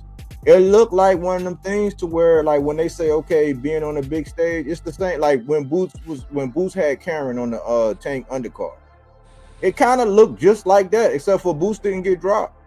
He didn't lose his strap and he didn't get dropped, but like, you know what I'm saying? It was for a strap and he got dropped, but it was like that. It looked like the lights got real big. Mm-hmm. Like, I've never seen him like not have control or not have an inkling of what to do. Like, I've never seen that look of confusion on him. In all the fights I've watched, you know what I'm saying, doing my homework, doing the ones I seen live and then going back and the ones I watched, I've never seen him actually look like that. Yeah, that was shocking to me, and that's probably one of the things that is most heartbreaking to me was just looking at him in the corner, looking at his pops like, help me out here. And it could have been the nose. Yeah. You know what I'm saying? Because like it's different when your shit broke and the blood is going down and you gotta breathe and you like, damn, I can't. I'm worried about this dude keep hitting me in my shit. Like I know this shit is already fucked up, but I'm worried about this dude keep punching me in my shit. And so I'm not. It's like having to take a piss. It's like you could ask somebody, you gotta take a piss bad enough. You can ask somebody their last name and they won't know. You know what I'm saying? Yeah, it's like exactly. That. Because so we've seen fight. Yeah, go ahead. I'm sorry.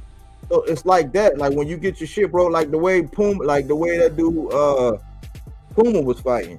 he kept pawing at it. He kept, and I was like, yeah, I was like, that shit was broke. I said it before the commentator even said, I said, I think his shit is broke. And what's his name was just torturing him. I'm like, that was just torturing him. I was like, man, he just stalking this dude. He like Komodo dragon when they nip you, the little saliva get infected, and they just wait for your immune system to fuck up and wait for you to croak, and then they pounce on you. Like, that's what he was doing. But that's almost like what was going on with Brian. His shit got broke. He's coping with, oh shit, I think my shit broke, but I can't. This is the big stage. I gotta be macho. But like the technical things went out the window. Yeah. I never seen him just leap in like that. I've never, like, people saying, oh, he not technical, and a lot of that was like gas. It was like a lot of people just being anti-norm because they were pro-dev. But I'm like, it looked like a lot of that shit just went out the window for him. Yeah, I'm gonna say it like this. I've seen Donald Curry completely throw his game plan out and get knocked the fuck out brutally because of a headbutt clash. He did not know what to do. You feel what I'm saying? I've seen plenty of fighters off of headbutt clashes. You know, the blood is not really leaking into anything to fuck you up. You feel what I'm saying? It was just about as bloody as the headbutt clash that Sam Noakes and Abdullah Mason did. And I've seen other fighters just completely break down. You feel what I'm saying? This is why Sam Noakes, you got a lifetime fan. You know, that fight right there, I was like, God damn, wow. This is the test I was asking for me to see for Abdullah. You feel what I'm saying? And I got to watch it. You got by, but at the end of the day, you now hopefully moving forward see where it doesn't make any sense to make the fight more difficult than it needs to be. Your brothers, your pops, they always pleading with you, just jab and turn them. Jab, turn them, 1-2 them, and then dig to the body. Every time he went to Sam Noakes' body, that shit would freeze Sam Noakes. Like, just had that man stuck to the point. Now you could just hook up on him. Boom, boom. But you wouldn't go right back down to the body. Yeah. You feel what I'm saying? I'm like, go back downstairs. He hurt. Go back. My lady was laughing at me because I said, man, hit him, go back there. I said, go back downstairs. I said, hit him again. I said, he's hurt. I said, he's in excruciating pain. Like, bro, you could see it. Hell yeah. But Abdullah would just make that, you know, what I call a Teddy Atlas silent agreement. When I fall into you, we're going to hug. We're going to do the dance for a little bit. You know, you hit me, I hit you. You feel what I'm saying? And I'm like, Abdullah, no. Yeah. You showed us that you had more discipline than this. Back the fuck out, jab him, and then go right back down to that body. You can get this nigga up out of here. You feel what I'm saying? But the youth of him and how he fought, how he decided to fight in the ring was different than what his corner was telling him. Now in the case of Brian Norman, after the first round, I heard technical shit. The second round, I didn't hear any technical things. The third round, he started to say a couple of technical things. I think the third round they went to Devin Haney's corner. So those times I wasn't knowing. Every time they went to Devin Haney's corner, for those, I think it was 3 straight rounds. And then he went back to Brian Norman's corner. And Brian Norman's corner, I didn't hear him say anything really technical about that. He was telling them more like, come on now, you the champ, you know better than this, and some weird shit like that. I was like, what is he telling them? Like, why are you telling him that?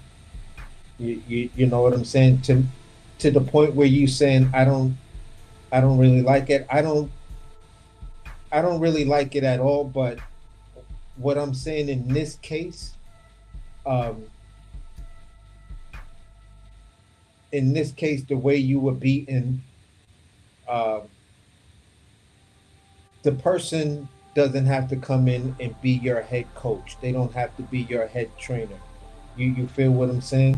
But they can give some more technical insights.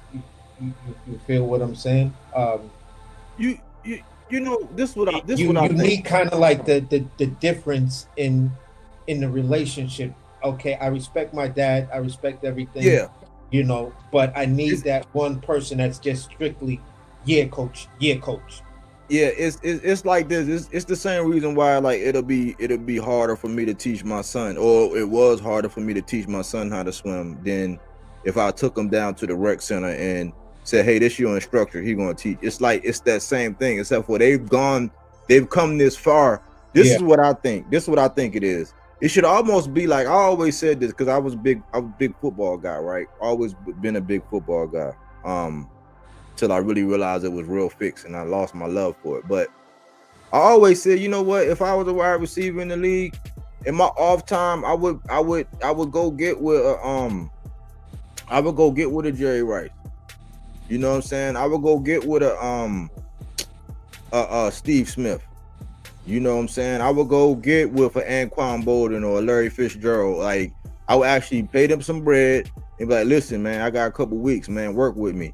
And I think that's kind of like it could be behind closed door. It don't even have to be nothing public because that's when the media get involved. But like he could reach out and be like, hey man, and the media don't gotta know. As long as you kick them some bread, you ain't trying to get no freebie. You just kick them a little bit of bread, have them work with you. And it might just be to where it's like, listen, this is how you attack and y'all do drills.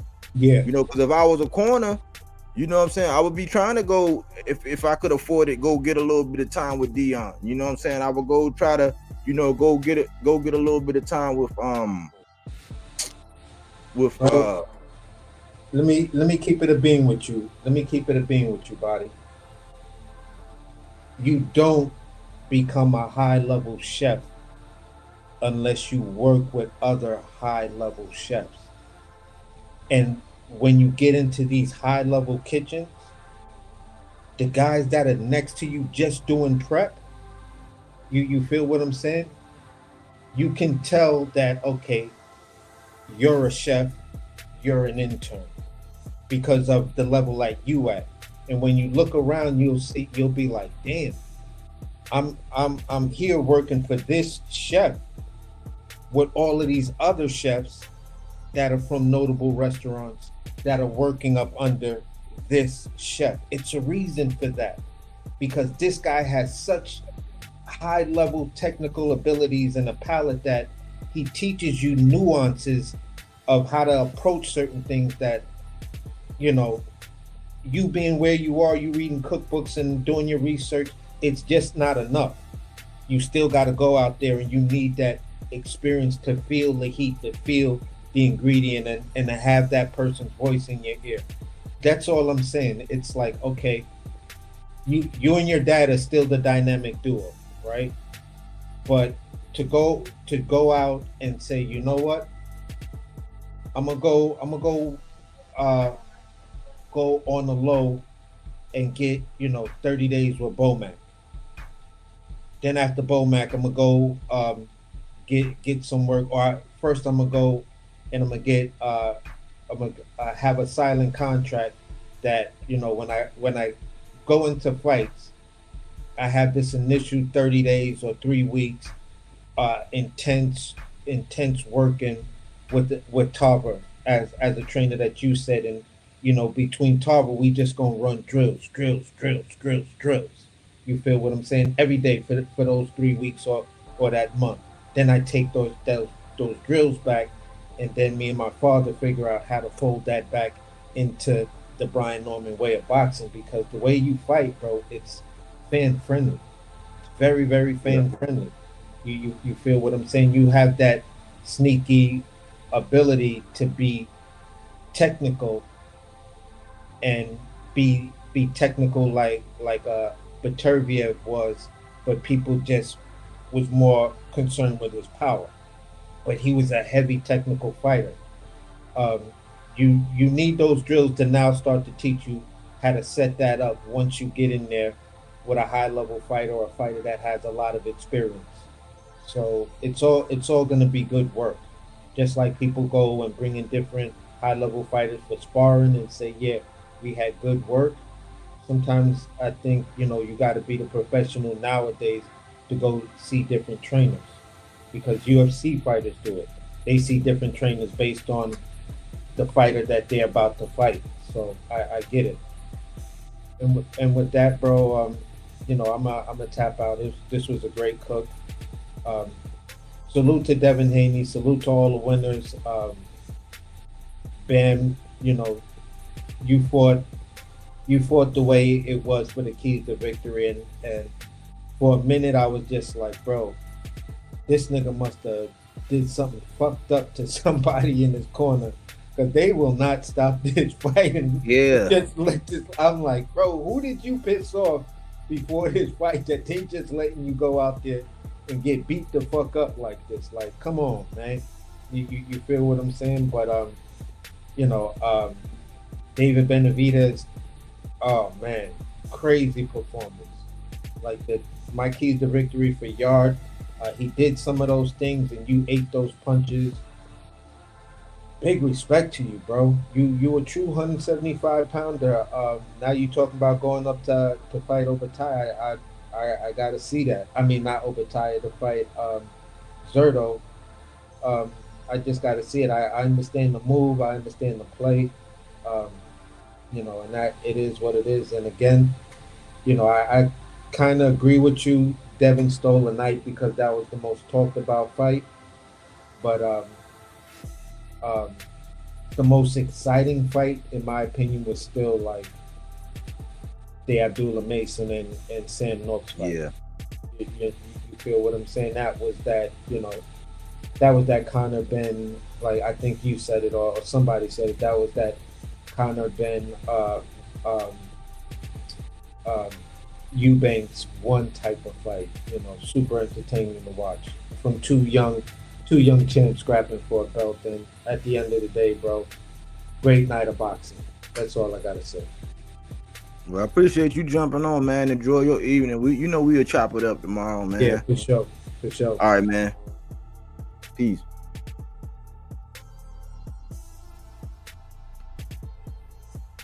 Yeah, man, it was a great night of boxing. I would have to say Devin stole the show because he answered all the questions. You know what I'm saying? He defanged the killer. You know what I'm saying? It was some Predator type shit. I've never been shy of giving anybody the credit when it's due. You know what I'm saying? I have boxing integrity. You know what I'm saying? Like I'm not gonna lie and cap and say somebody won or play the game where enough people say the same thing just because they know that people are intimidated to go against the numbers. I'm not that kind of guy. So I have no problem saying salute to Devin, salute to Bill. I know they were very nervous. I expected a little bit more out of Brian Norman. I was a little bit disappointed, but my heart goes out to him because he is a young fella. You know what I'm saying? And I hope, I know how this boxing world can be, and I know how the media can be. You know what I'm saying? I know how groupies can be. And I just hope that he take the time he need off, heal, don't cave in, don't quit. He does have a personality that resonated with a lot of people just for him being real and down to earth. Now him in his corner and everybody over there, they got to be real with themselves. And they just got to go back in the lab. You know what I'm saying? Like we're not in the Floyd Mayweather era anywhere where you're going to be perfect or you're not going to have a blemish. Styles make fights. He could decide that he want a rematch. He offered, he gave Devin an opportunity at the strap. If it's the way that most people are, like when you take a loss like that, I mean, you're gonna want your get back. You know what I'm saying? So I don't see why not.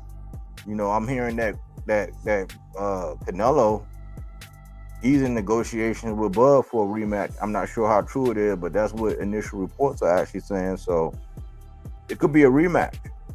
You know, we know Dev got unfinished business with Ryan. Ryan getting ready to get another bite at another apple with Mario Barrios.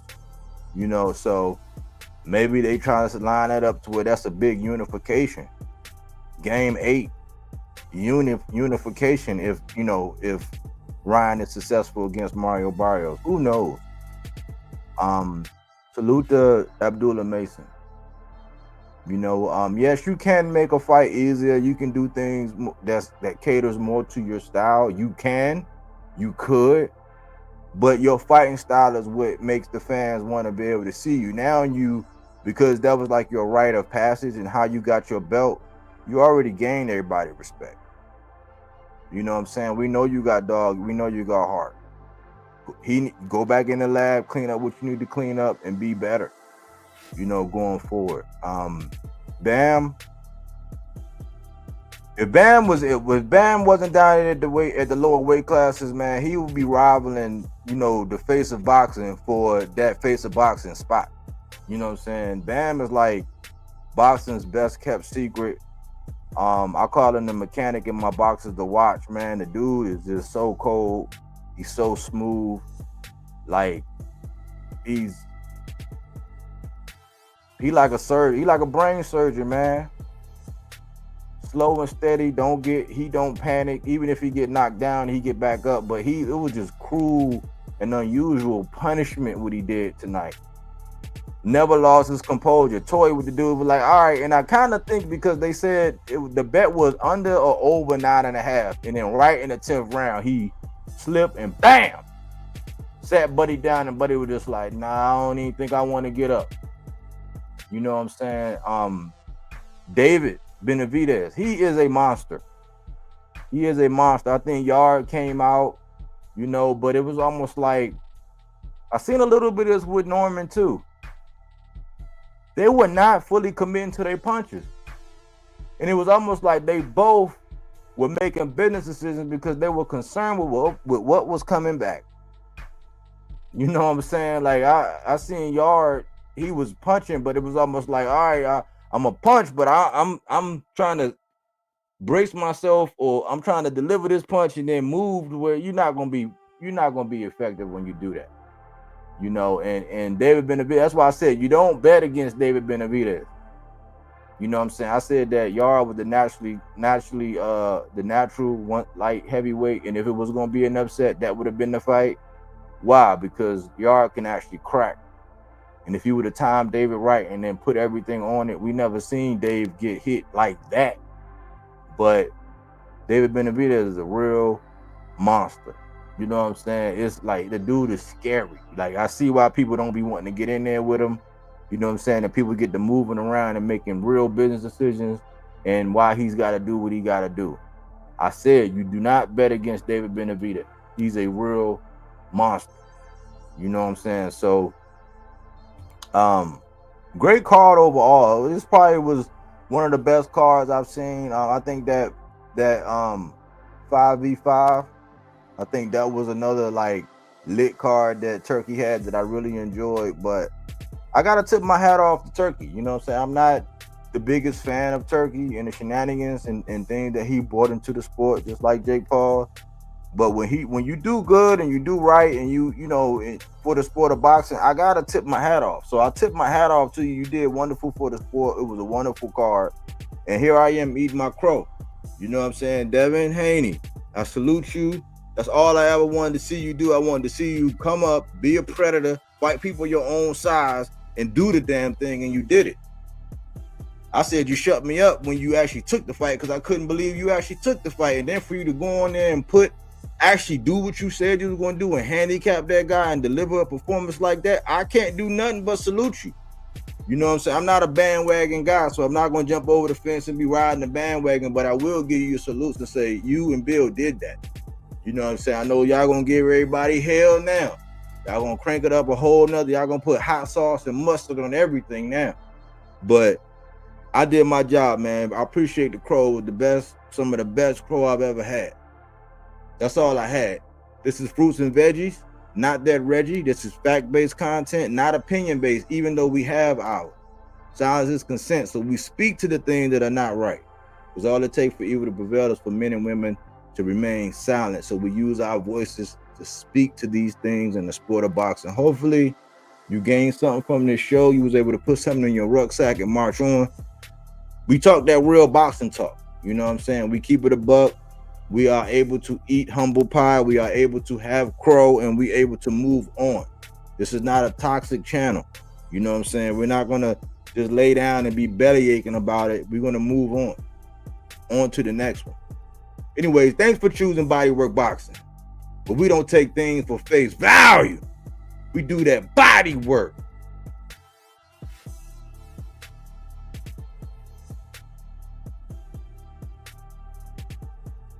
He didn't want to box. He wanted to actually prove that he could punch with you. He was like, what the fuck is this nigga? Right? Oh, okay. You want to go to sleep. You tired. Welcome to Bodywork.